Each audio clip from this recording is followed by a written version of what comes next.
How's it going, guys? This is Twister and today I'm back with another GTA Online video. Now in this one I'm going to be showing you guys the D-Class Tampa, the Drift Tampa version of it, and having a little talk about it, because in my opinion it's probably almost as disappointing as the Lynx. Now a lot of you guys will have probably seen my video about the Lynx telling you guys how that car was pretty much just a fat waste of money, and I went on a bit of a rant about it. If you have missed that video, I'll link it in the description. But I think a lot of people were disappointed about the Lynx, more so for the fact it was an absolute rip-off because of how much it costs. Now I don't think the Drift Tampa is anywhere near as bad as that. It's nowhere near as much of a rip-off.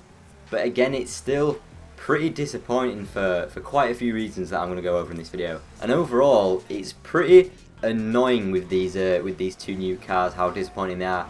Because just over a week ago, when we got the main update for this Cunning Stunts DLC, everyone was so happy and so blown away by it. I think the general reception for all the cars and the update in general, the DLC, was that everything just seemed fantastic and that Rockstar had done a really good job on it. They really just nailed it, to be honest, with the stunt races and the cars.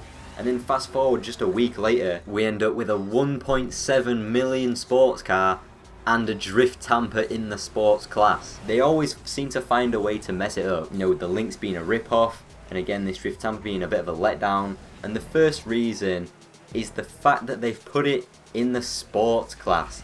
The Drift Tampa in sport, it just doesn't make any sense. Like, the normal version of the Tampa is in the muscle cars class, so they've made a drift version of that, Ken Block's Hoonicorn pretty much, and they've put it in the sports class. It just doesn't make sense. I don't know which genius at Rockstar has decided to put it in the sports class, but it's probably the same genius who decided to price the Ocelot Lynx. It's just madness. And it would have been absolutely perfect in the muscle cars class.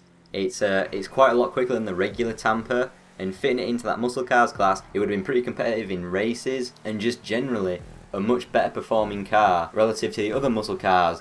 Whereas there's so many good sports cars that are just way better performing than the Drift Tampa, that it's just kind of a waste in sports, and it doesn't make any sense for it to be there. So yeah, that's pretty annoying. And another little annoying thing about this car is they've called it specifically the Drift Tampa, but it honestly doesn't really drift that well. I'll throw some gameplay. I was trying to drift with this car for a good 15-20 minutes now, although I am definitely by no means an expert drifter in GTA, but I'd say I can definitely handle and control the car as well. And this thing, it really just doesn't seem like it can drift better than any other car in the game. I mean, you could argue that's just GTA in general, the handling of the cars. It just doesn't allow them to pull off proper drifts like you would expect to see. But I was really hoping that this car would have some proper drift-like handling. I don't know, something, maybe some tuning options in the customs that actually properly allowed it to drift. But once you actually drive it and actually try to drift with it, it just ends up like every other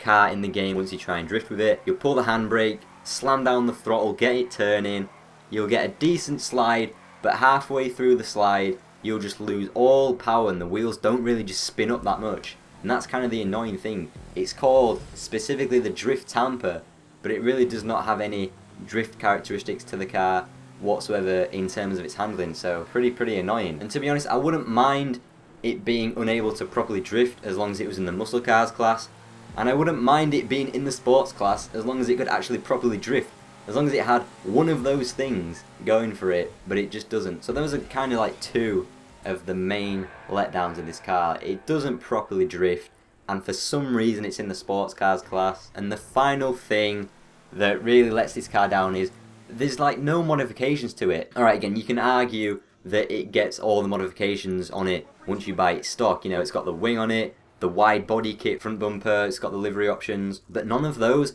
are actual custom modifications that you can choose to put on yourself. There's no bumper options, no hood options, no spoiler options, no skirt options, no engine bay options or anything. You can't properly customize this thing other than choosing a paint colour, choosing some rims, and choosing whether or not to have a livery on it. I think this car would have been perfect in Benny's to have a full variety of drift modifications to it, like we had with the Banshee and the Sultan. A lot of people were happy with those cars when they got put into Benny's. I don't think anyone actually complained that we had the Banshee 900R and the Sultan RS available in Benny's. The only complaints really came after that, when we started to get even more lowriders and people were just a bit sick of the lowriders in general coming into Benny's. But I think having this Drift Tampa available to customize in Benny's would have been so much better. But as it stands, the car is just a bit disappointing really. So although I don't like to have 2 videos in a row where I just feel like I'm ranting and moaning about something, but I think these are